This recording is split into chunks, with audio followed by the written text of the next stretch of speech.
अभी एक चीज़ मुझे और बताएँ, ये आजकल डाइवोर्स एक बिल्कुल ऐसा चल रहा है कि इंडिया में पहले हमने ज़्यादातर हम यूरोपियन कंट्रीज़ में या इस तरह के हम वेस्टर्न कल्चर में ज़्यादा देखते थे कि लोग डाइवोर्स करते थे, उनके लिए नॉर्मल थिंग थी। आजकल जी, इंडिया में लोग 2 रीज़न है, एक तो डाइवोर्स ज़्यादा हो रहे हैं, दूसरा शादी करने से बच रहे हैं। जी, उनको डर लग रहा है। जी। शादी पहले मतलब मानते थे कि एक बहुत पवित्र रिश्ता है, आज की डेट में उनको लगता है कि शादी करने से हम फँस जाएँगे, हुँ। परेशान हो जाएँगे। क्या ये रीज़न क्या है? फेल क्यों हो शाद रही मैरिजेस? फेयर मैरिज का इसलिए है, मुझे ऐसा लगता है, जहाँ तक मैंने देखा है अपने फ्रेंड सर्कल में, हुँ, जो मेल्स हैं वो अवॉइड कर रहे हैं ज़्यादातर। हाँ, फीमेल्स तो फिर भी under pressure they under get pressure married, hmm, but males जो मेरे फ्रेंड्स हैं वो अवॉइड करते हैं, like they are 35 above but they are still not married and hmm, करना भी नहीं चाहते, बोलते हैं मैं शादी नहीं करूंगा। हुँ, तो मेरा एक फ्रेंड है, इज लाइक कि मैंने ऐसे ऐसी चीज़ें देखी अपनी लाइफ में कि मुझे डर लगता है।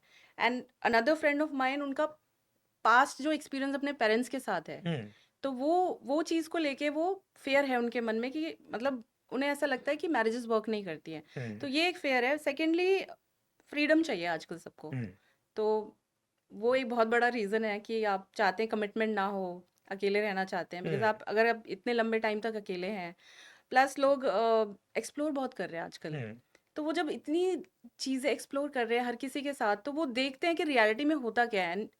आप समझ रहे हैं? बिल्कुल, बिल्कुल, मैं समझ रहा हूँ। बिल्कुल। तो उसकी वजह से वो बचते हैं इस चीज़ से, मुझे ऐसा हुँ, लगता है। अभी जैसे आपने एक्सप्लोर करने की बात की या शादी की बात की, तो उसमें कहीं न कहीं शादी तो बीच में आ ही नहीं रही अब। जी। जो शादीशुदा लोग हैं, वो भी एक्सप्लोर कर रहे हैं। बिल्कुल। वाइब स्वैपिंग आप दिल्ली जैसे हाँ जी। सिटीज़ में आप जाएँ, वहाँ पे हुँ, लोग वाइब एक्सचेंज कर रहे हैं। और अगर शादी की बात करें तो एक्स्ट्रा मैरिटल अफेयर आज की डेट में इन बड़े शहरों में किसके नहीं है? बिल्कुल। तो और ये पता होता है, जी, हस्बैंड को जी। भी पता होता है, वाइफ को भी पता होता है। उसके बाद ये चीज़ें मतलब मैं अगर जानना चाहूँ तो ऐसा क्यों हो रहा है? रीज़न क्या है? पहले भी तो शादियाँ होती थी, पहले भी लोग रहते थे। ये चीज़ ये कल्चर क्यों आता जा रहा है? कहाँ से सीख रहे हैं लोग?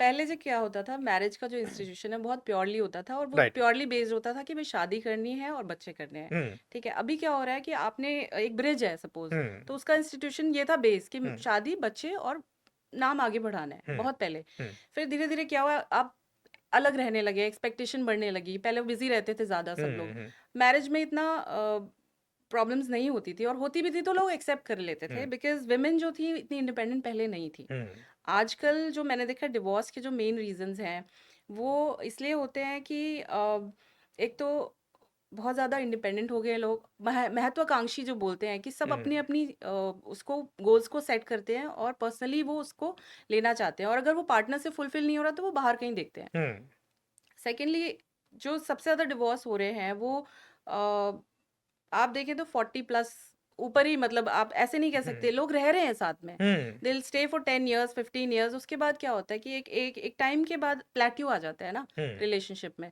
और कई जगह इमोशनल विड्रॉल हो जाता है पार्टनर की वजह से, तो फीमेल्स जो हैं दे फील लोनली। हुँ।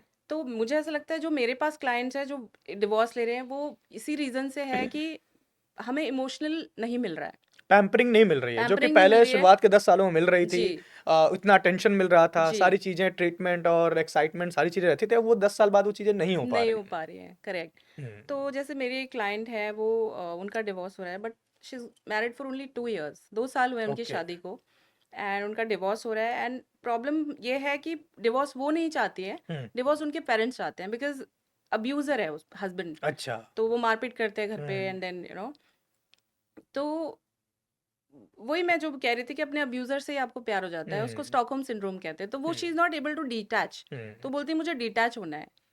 तो पेरेंट्स कहते हैं कि नहीं, you have to take divorce. तो ये भी हुँ, एक रीज़न है कि आप ज़्यादा इन्वॉल्वमेंट हो जाती है अगर इन लॉज की या पेरेंट्स की, तो ये हुँ। बहुत बड़ा एक रीज़न है। ओके, तो अगर एक ऐसा एक्सपीरियंस बैड एक्सपीरियंस आपके लाइफ में रहता है, ठीक है? तो वो हमेशा माइंड में चलता रहता है, तो उससे लोग आगे भी नहीं बढ़ पाते।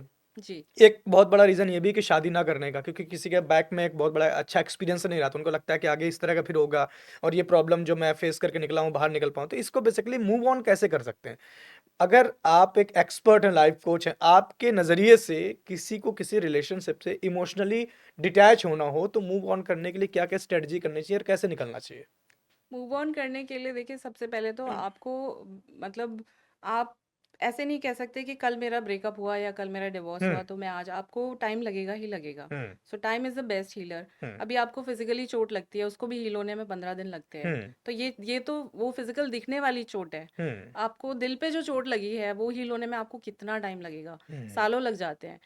तो मूव ऑन करने के लिए सबसे पहले तो आप जो भी चीज़ें आप भाई, एक तो सोचें ही ना कि क्या है क्या नहीं, आप हुँ, डिलीट कर दें सब कुछ। हुँ, क्योंकि लोग क्या होते हैं ना, इंस्टाग्राम पे जाते हैं, आप उनको स्टॉक कर रहे हो, देख रहे हो उनकी स्टोरीज, फिर आप उनकी फोटोज देख रहे हो, आपके माइंड में आ रहे हैं, आप जहाँ से भी जाते हैं आपको याद तो आती है।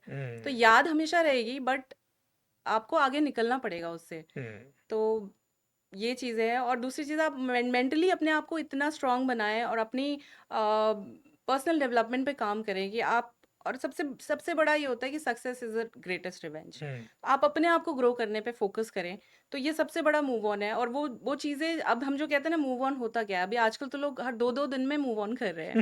तो अभी अभी आज गर्लफ्रेंड है, झगड़ा हो गया तो वो हुँ, दूसरी जगह चैटिंग शुरू हो जाती है। हुँ, तो मूव ऑन ऐसे हो रहा है आजकल, बट जो रियल प्यार करते हैं और उसको लोग, बोल देते हैं कहीं निकलने के लिए कहीं जाना हाँ, पड़ेगा। बिल्कुल, वो एक डायलॉग बन गया है क्या?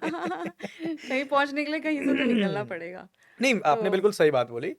अब यहाँ पर एक थोड़ा-सा डाउट क्रिएट होता है मेरे मन में, हुँ, कि आपने बोला कि अगर आपके साथ कोई अच्छा एक्सपीरियंस नहीं हुआ, आप अपने आप को बिज़ी करो, जी, अपने आप को आगे बढ़ने में मदद करो, अपने आप को ग्रो करें। ग्रो करने में। तो लोग वहीं बिज़ी हो जा रहे हैं, इसलिए लोनलीनेस फ़ील हो रही है उनको। जी, क्योंकि अब वो घर पर हैं, 4 लोग उनसे बात करना नहीं पसंद करेंगे। वो अपने काम में लगे रहेंगे, अपने फ़ोन पे लगे रहेंगे, बाकी लोगों को लगेगा इसको पता नहीं क्या हो रहा है, ना किसी से बात करेंगे, तो यहीं से कहीं न कहीं फिर एक लोनलीनेस क्रिएट होनी शुरू हो जाती है।